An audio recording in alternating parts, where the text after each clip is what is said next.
Every Who down in Whoville liked Christmas a lot.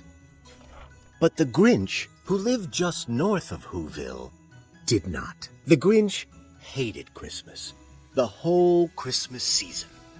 Now, please don't ask why. No one quite knows the reason. It could be his head wasn't screwed on just right. It could be, perhaps, that his shoes were too tight. But I think that the most likely reason of all may have been that his heart was 2 sizes too small. But whatever the reason, his heart or his shoes, he stood there on Christmas Eve, hating the Whos, staring down from his cave with a sour, grinchy frown at the warm, lighted windows below in their town. For he knew every Who down in Whoville beneath was busy now hanging a mistletoe wreath. And they're hanging their stockings, he snarled with a sneer. Tomorrow is Christmas. It's practically here. Then he growled with his Grinch fingers nervously drumming. I must find some way to stop Christmas from coming. For tomorrow, he knew, all the Who girls and boys would wake bright and early. They'd rush for their toys, and then, oh, the noise! Oh, the noise, noise, noise, noise! That's one thing he hated. The noise, noise, noise, noise. Then the Whos, young and old, would sit down to a feast. And they'd feast, and they'd feast, and they'd feast, feast, feast, feast. They would feast on Who pudding and rare Who roast beast, which was something the Grinch couldn't stand in the least. And then they'd do something he liked least of all. Every Who down in Whoville, the tall and the small, would stand close together with Christmas bells ringing. They'd stand hand in hand, and the Whos would start singing. They'd sing, and they'd sing, and they'd sing, sing, sing, sing. And the more the Grinch thought of this Who Christmas sing, the more the Grinch thought, I must stop this whole thing. Why, for 53 years I've put up with it now. I must stop this Christmas from coming. But how? Then he got an idea. An awful idea. The Grinch got a wonderful, awful idea. I know just what to do. The Grinch laughed in his throat, and he made a quick Santa Claus hat and a coat. And he chuckled and clucked. What a great Grinchy trick! With this coat and this hat, I look just like Saint Nick. All I need is a reindeer.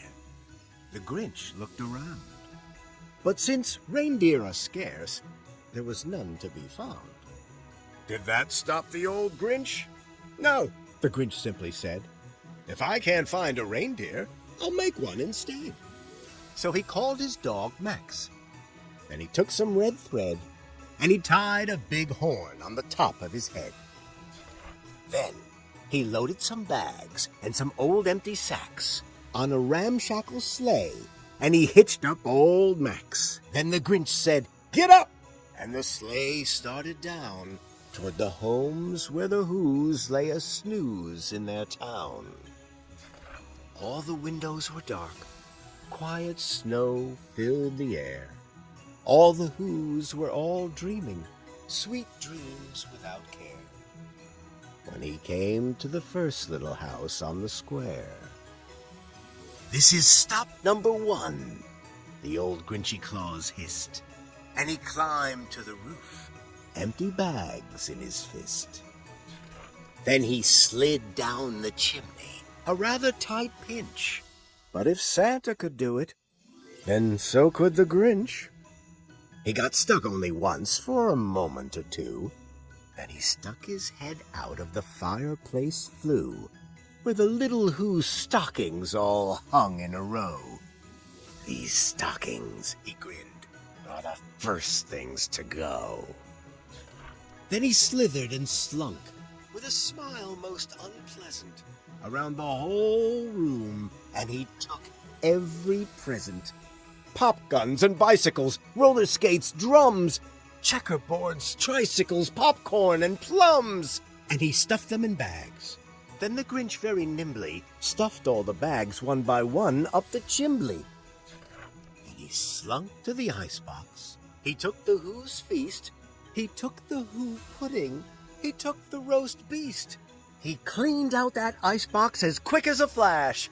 Why, that Grinch even took their last can of Who hash. And he stuffed all the food up the chimney with glee. And now, grinned the Grinch, I will stuff up the tree. And the Grinch grabbed the tree, and he started to shove, when he heard a small sound like the coo of a dove.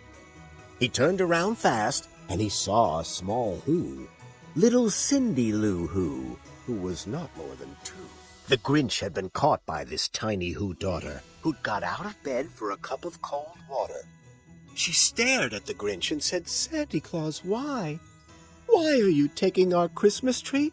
Why? But you know, that old Grinch was so smart and so slick. He thought up a lie, and he thought it up quick. Why, my sweet little tot, the fake Santa Claus lied. There's a light on this tree that won't light on one side. So I'm taking it home to my workshop, my dear. I'll fix it up there, then I'll bring it back here. And his fib fooled the child. Then he patted her head, and he got her a drink, and he sent her to bed. And when Cindy Lou Who went to bed with her cup, he went to the chimney and stuffed the tree up. Then the last thing he took was the log for their fire.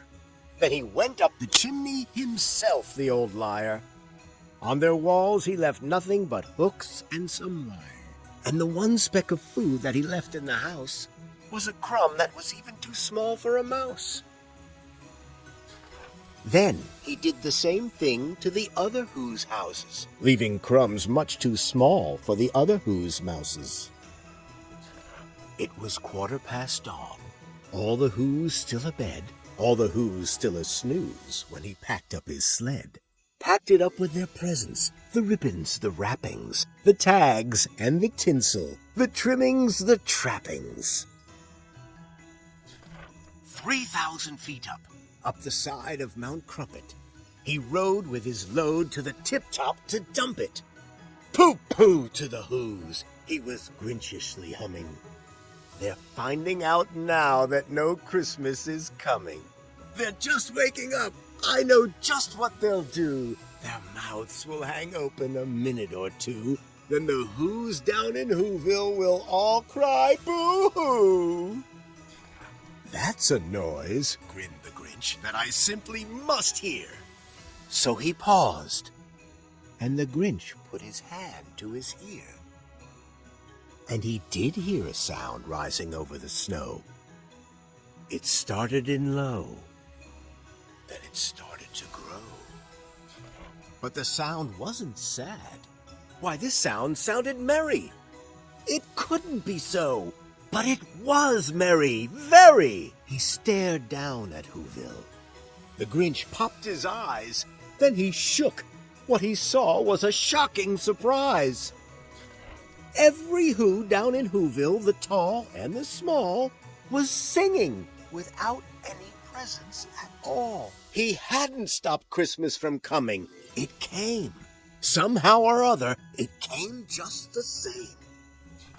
And the Grinch, with his Grinch feet ice cold in the snow, stood puzzling and puzzling. How could it be so? It came without ribbons. It came without tags. It came without packages, boxes, or bags. And he puzzled 3 hours till his puzzler was sore. Then the Grinch thought of something he hadn't before. Maybe Christmas, he thought, doesn't come from a store. Maybe Christmas, perhaps, means a little bit more. And what happened then? Well, in Whoville they say that the Grinch's small heart grew 3 sizes that day. And the minute his heart didn't feel quite so tight, he whizzed with his load through the bright morning light, and he brought back the toys and the food for the feast. And he He himself, the Grinch, carved the roast beast.